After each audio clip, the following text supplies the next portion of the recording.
안녕하십니까? 인생의 복잡한 문제들을 말씀으로 단칼에 해결해주는 김종근 목사의 쾌도 남마입니다.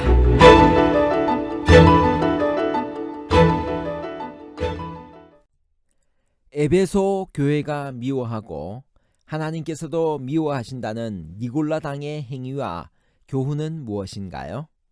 그리고 니골라 당은 누구를 가리키나요? 니골라 당의 행위와 교훈은 발람의 교훈과 다른 것인가요? 아니면 같은 것인가요? 다른 것과 같은 것에 관한 복잡한 문제를 하나님 말씀의 가르침으로 명쾌하게 해결해 드리겠습니다. 아시아의 7교회는 각각 어디에 위치해 있었나요?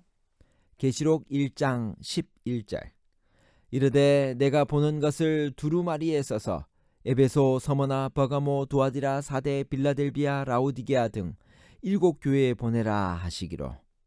7교회는 지금 터키의 서남부에 흩어져 있는 7개의 도시에 있었던 교회를 말합니다. 바울이 세웠던 에베소 교회가 이 교회들을 개척하고 후원했으리라고 생각됩니다. 7교회 중 에베소와 서머나는 큰 항구 도시였습니다. 두아디라, 빌라델비아, 라오디게아는 각각의 지역에서 공업과 상업의 중심지였으며 크게 번성하는 도시였습니다. 리디아 왕국의 수도였던 사데와 부요한 버가모 왕국의 수도였던 버가모는 정치적인 중심지였습니다. 7교회는 지리적으로도 서로 가까운 거리에 있었습니다. 인접한 교회 중에서는 80km가 넘는 곳이 없었습니다. 7도시를 연결하는 편리한 도로가 있었으므로 7교회를 여행하는 것은 크게 어려운 일이 아니었습니다. 7교회에 보내는 편지의 내용은 무엇인가요? 그 내용들은 오직 그 한 교회에만 해당됐을까요? 계시록 2장 1절 에베소 교회의 사자에게 편지하라. 오른손에 있는 7뼈를 붙잡고 7 금촛대 사이를 거니시는 이가 이르시되. 7교회 보내는 기별은 편지 형식으로 되어 있어 발신자와 수신자가 나타납니다. 신약성경의 다른 서신과의 차이점은 발신자이신 그리스도가 수신자의 영적 상태에 따라 각각 다른 모습으로 나타난다는 것입니다.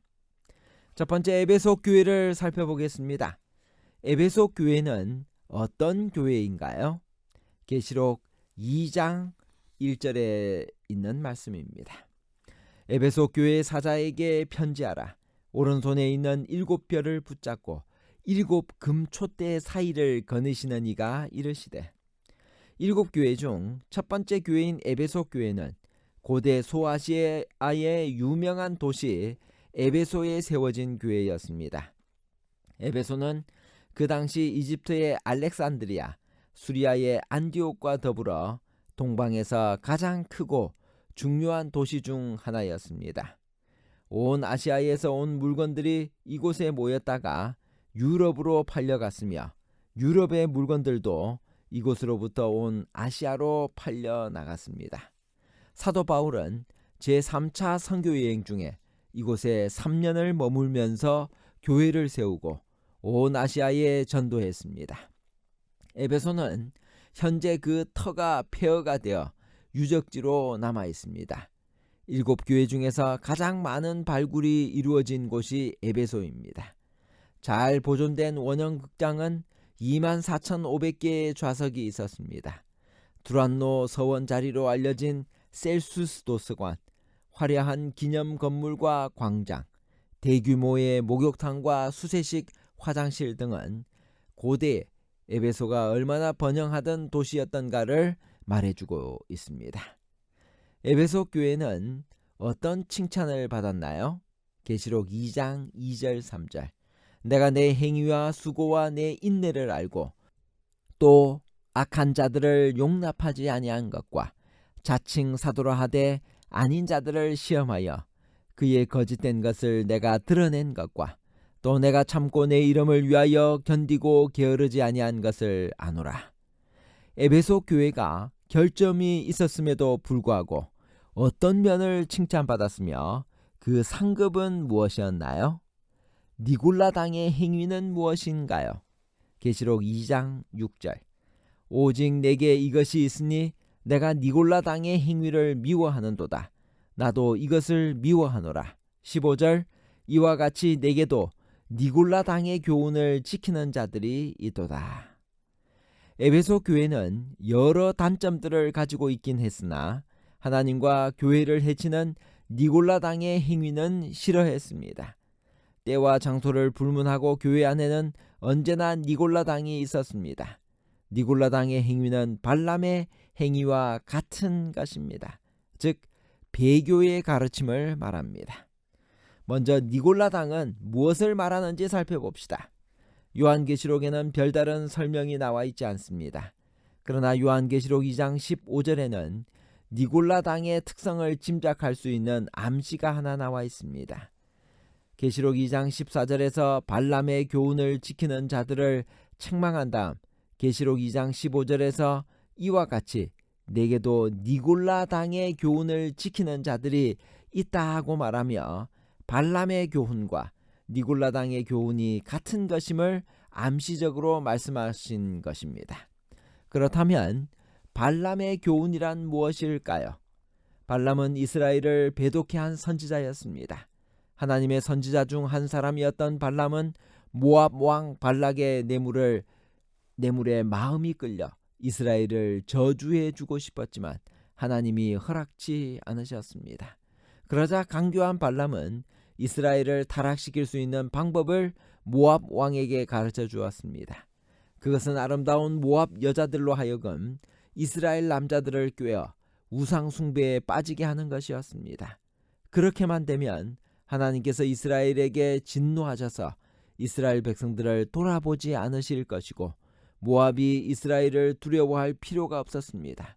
발람의 이 계교는 적중해서 이스라엘은 모압 여인들을 아내로 맞아들였으며 음란한 우상 숭배에 빠졌고 그 결과 연병으로 2만 4천 명이 죽임을 당했습니다.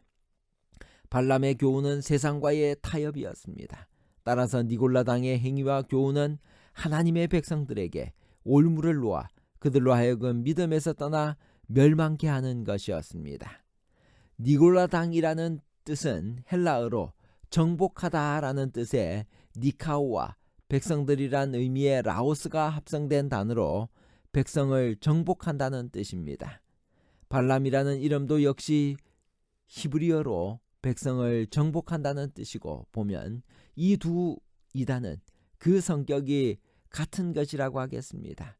2세기경의 저자인 이레니우스는 그의 책 이단에 대하여라는 책에서 니골라 당이란 안디옥의 니골라를 따르는 무리들이며 기독교의 교리를 혼란스럽게 만들고 방종스럽게 살았던 사람들이라고 기록했습니다.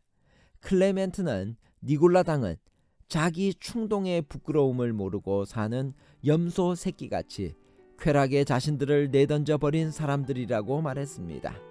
이와 같은 기사들을 종합해보면 니골라 당은 계명을 준수하는 것을 멸시하고 간음이나 우상의 재물을 먹는 것 같은 것도 개의치 않는 쾌락주의에 빠진 원시 영지주의의 일파였을 것입니다.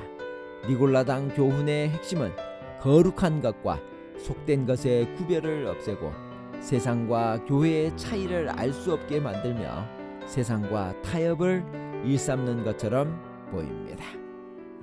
이어서 서머나 교회가 나옵니다. 순교시대 교회입니다. AD 100년에서 313년까지를 상징적으로 이야기합니다. 서머나 교회는 어디에 위치하고 있었나요? 그 도시는 어떤 도시였나요? 계시록 2장 8절. 서머나 교회 사자에게 편지하라. 처음이요 마지막이요 죽었다가 살아나신 이가 이르시되. 서머나는 지금은 이즈미르라는 이름으로 불리는 에게해에 위치한 터키의 아름다운 항구 도시입니다. 서머나는 비잔틴 제국, 오스만 터키 제국 등의 역사적 변천에도 불구하고 그 지리학적인 중요성 때문에 계속 번성했습니다. 비잔틴 제국은 도시 곳곳에 기독교적 유적을 남겨놓았으나 아랍 및 터키인들의 침략으로 기독교 유적은 거의 사라졌으며 수차례의 지진으로 거의 모든 고대 유적지가 대파되었습니다. 결론입니다. 첫 번째, 니골라당의 행위와 교훈은 발람의 교훈과 동일의 것입니다. 둘째, 세상과 타협하여 거룩한 것과 속된 것의 구별을 없애고 하나님의 계명을 지키고 순종하는 일을 등한히 하게 하므로 하나님의 구원의 은혜로부터 떠나게 하는 것이 니골라당의 행위였습니다. 셋째, 일곱 교회에서 배울 교훈은 처음 사랑을 회복하고 발람의 교훈은 멀리하고 죽도록 충성하면 생명의 면류관을 받을 것이라는 것입니다. 감사합니다.